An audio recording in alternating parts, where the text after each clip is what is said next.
times tend to be fun when the central banks are easing and less fun when they're tightening. Well, now they're suddenly all tightening here, and interest rates are going up and cost of capital is going up. So I guess at a high level, how high do you think rates can go here?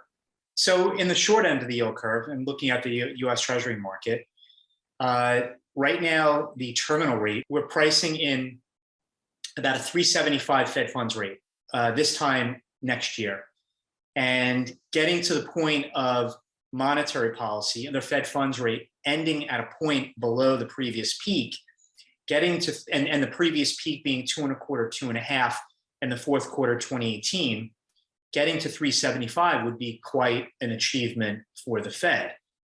Such an achievement, I don't think that will be achieved. I think maybe they get to 3 tops in terms of the Fed funds rate, which if you assume that goes 75 basis points again in July, that'll take them to call it 2.25, 2.5, and maybe they squeeze in another 25 or 50 thereafter, because I think that the economic slowdown and the market disruption will be enough to cause them to pause. So that's the short end. So I'd be buying, and we are at our firm, buying the 2-year note all day long here. Now, it is well below the rate of inflation. You're getting a negative return on a real basis as a result.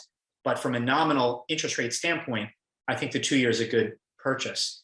Now, further out on the curve, I was pretty confident of a rise in rates up to around this point. And 3.25 was always my level in my mind, because that was the peak in November 2018, the last time the Fed was both raising interest rates and reducing the size of their balance sheet.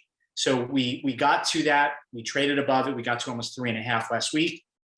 The difficulty in trying to figure out where the 10-year goes from here is, on one side, you obviously have the recession that is either here or we're on the cusp of, not just in the US, but globally, that will be a suppressant on longer term interest rates. But on the other hand, you have the Fed doing QT. At the same time, foreigners have reduced their purchases of US Treasuries.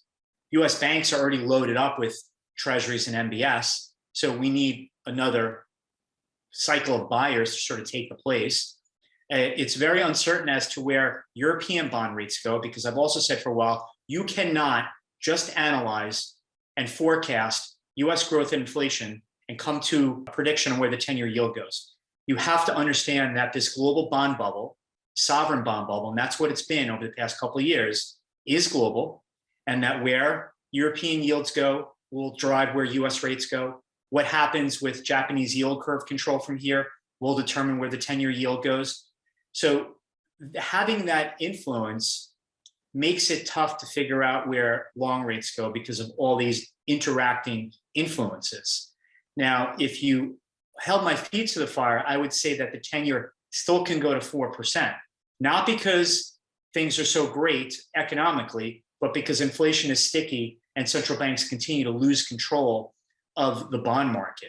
I mean, I just wonder if we come in one day and the Bank of Japan says we're widening yield curve control to 75 basis points, or maybe 50, then to 75. Well, you have to believe that there's going to be another round of global bond selling if that were to happen.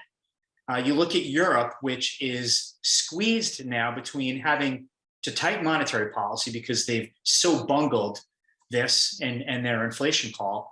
But at the same time, let's just say Italian yields continue to blow out against German yields. Right now, they're about, well, they peaked at about 225 last week before they've come in.